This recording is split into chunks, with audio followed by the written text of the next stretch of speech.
கரெக்டாக ஒரு 2 ஏக்கரா. இந்த 2 ஏக்கராக்கு பார்த்தீங்கன்னா ஒரு bore, free service, 5 HP motor.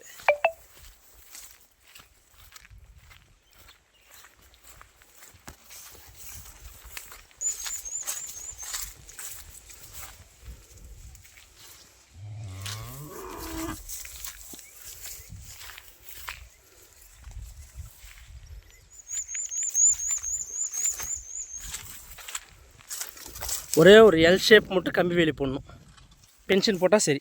ஒரு எல் ஷேப்புக்கு நிலம் நல்லாயிருக்கு. மண் அரிமனை செம்மண். மண் வந்து பார்த்தீங்கன்னா நல்லா செம்மண்.